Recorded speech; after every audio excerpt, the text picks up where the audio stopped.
The Google Voice couldn't place your call error message is one of those issues which pops up when you are trying to place a call through the Google Voice app. So, this guide will walk you through the solutions that you can use to get rid of the error message. Method 1. Change data settings. First of all, open up the Google Voice app. Tap on the menu button found in the top left corner. From the menu, tap on Settings. On the settings screen, tap on the Make and Receive Calls option under Calls.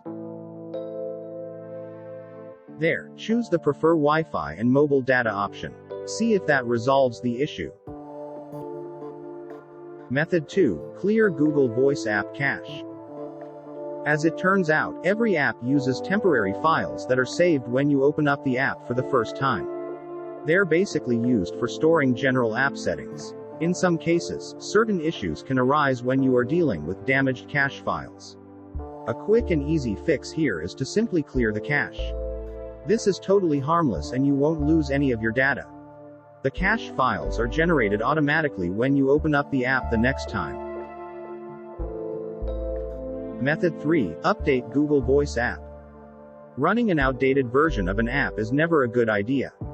Updates bring a lot of new features and often change certain aspects of the app, which is why if you don't keep your apps up to date, they might not function as intended.